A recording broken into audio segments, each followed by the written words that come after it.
Okay, click the links if you want to send me something to be edited, or send me a private message, or for some cool comicsgate projects. I'm including her photos here not to dunk on her or anything like that, but to prove a point about self-insertion into comics. And I also wanted to talk about how the SJWs have moved on from comicsgate and how that will hurt them, because they've accused us of rage supporting people to own, you know, the liberals, because, you know, you're buying Lonestar and Mike Miller because you want to own the libs because he said something about them one time.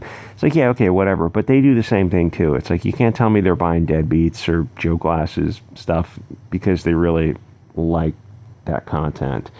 They're doing it because they're publicly virtue signaling for some dopamine hits. SJWs don't care about comicsgate anymore. And they won in the sense that they destroyed the mainstream comics, if that's their goal. Honestly, I just don't think they care about it.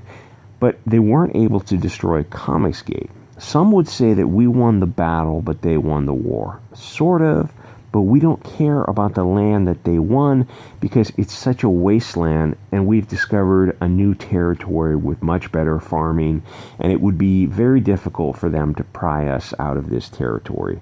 At this point, if the big channels, EBS and Flash, those are the huge comicsgate channels. If they did live streams on DLive, they would probably be okay. They're huge channels over there. There's Salty, and there's Nick Fuentes and a bunch of other guys who've got. It's a real platform, and like this time last year, it probably wasn't, but now it actually is.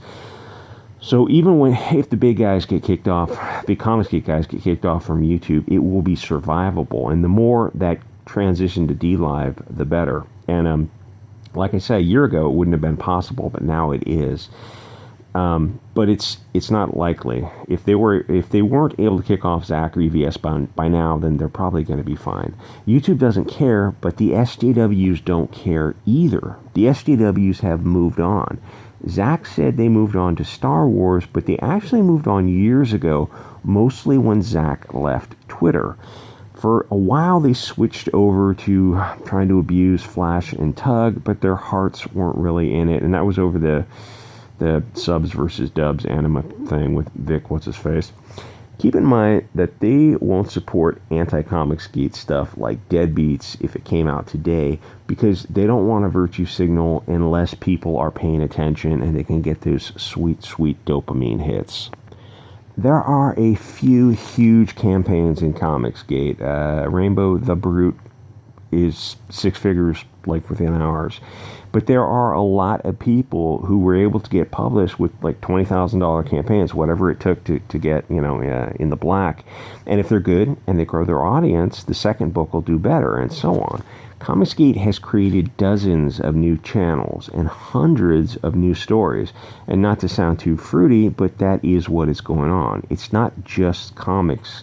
It's storytellers getting a chance to tell stories. So, yes, this is a business, but it's also a little bit more than just a business. They're not selling insurance, and they're not exactly selling dreams, but they're selling a little piece of their dream, their chance to get their fiction out into the world. So Mark Waid, Tim Doyle, they're infamous, the first generation of haters, I guess, who are practicing hatery, were able to cause trouble for a little while, but their targets, EVS and Zach, who they think are literally Hitler, have sold millions in comics. Mark Waid actually made Zach money. Comicsgate is so pumped up that it gave Cecil $250,000 just because he's funny and we like him.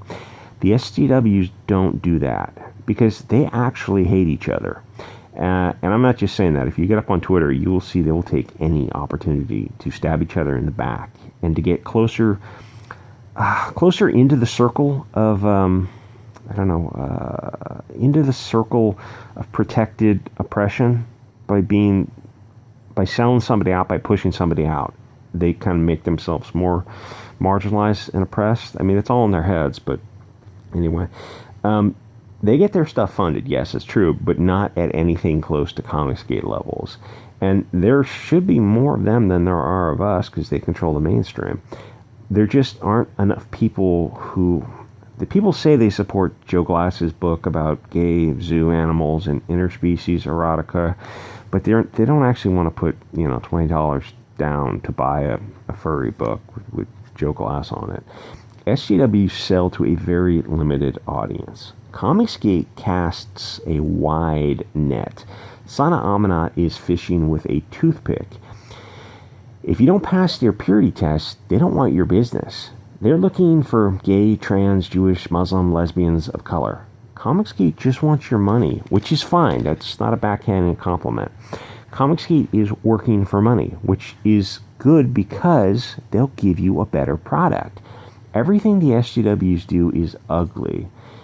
They kind of painted themselves in a corner because this is what they believe. Beauty supports the patriarchy. Don't believe me? Then, hey, look at the screen. So hot chicks are out, but sex sells, even if it's just a comic book. And it's not really fair to say sex sells, because the SJW seize on that and they think, incels are just lusting over comics. No, it's just attractive things attract people. It's just what it is. I mean, why do people like flowers? So when you've got things like this on the cover, who is looking for that? Who does that attract? You're going to have a hard time selling that. If you're a retailer and you get something with this on the cover, you're just going to roll your eyes. Even if you're on the left, you're going to look at this and you're going to swallow and go, yeah, this is this is going to just fly off the shelves. Hey buddy, I'm in San Francisco. My rent is $17,000 a month. So, I've got a pretty big nut to crack. This isn't going to carry that. I need a little TNA. Even in San Francisco, TNA goes a long way. People think San Francisco, LA, New York are just like fruity and flaky.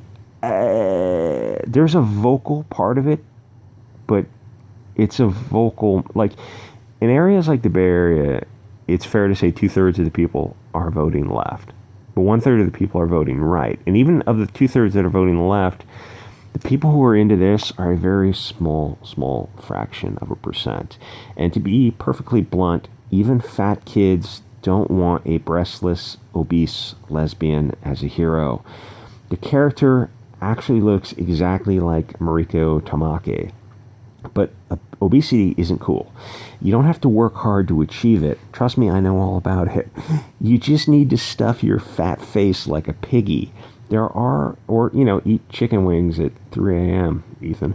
There are no obese heroes. Heroes work hard and make sacrifices. Fat, lazy people are commonplace. Beauty takes work. Her new character is an obese teenager. That is not to be celebrated. It's sad. Those are the best years of your life. You should be running up hills and playing soccer. You should be skipping meals because you're so busy.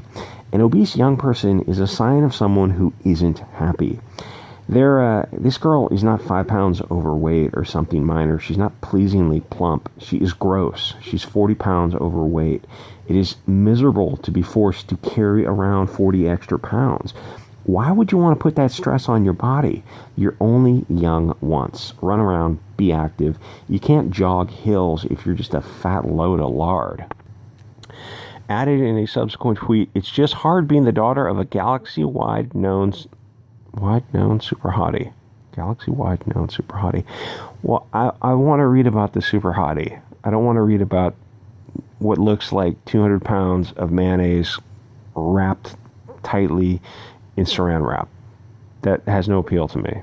Gay or straight. Even, gay people are really into good-looking people. Lesbians, too. I know there's a little bit of a myth or a little trope with lesbians. Believe it or not, lesbians are all about, like, the butch lesbians are not into other butch lesbians. They might settle for that, but they're looking for hot, young tail. And I've noticed that there's a connection between these blue-haired types and obesity. A lot of them are young and depressed, so they overeat and they play Pac-Man on their phone or whatever. They wouldn't be depressed if they stopped eating and lost the lard. Mariko is probably Antifa all grown up. She's 45 and 40 pounds overweight. Actually, she looks a lot like the character. She is who the character will be when she grows up. A single cat mom who drinks too much box wine and takes antidepressants. Being 45 and a little chunky is okay. Being 25 and chubby is not okay. You should be physically fit. and banging your brains out. You should be exhausted from fucking and sucking. You're young. Have fun. This comic will not sell. Maybe the schools will pick it up, but it's not going to be flying off the shelves. We all had a good laugh at this silliness, but it's sad for the industry. It's sad for Mariko, and it's sad for the depressed kid who has to read this crap. Because I assume you would be very, very depressed if you were reading this. Well, some good news. My dog is not dying. She's suffering internal bleeding, but ain't done yet. Good luck to your pup. She's doing a hell of a lot better than DC Comics. Anyway, like, comment, subscribe, and I'll see you guys all next episode.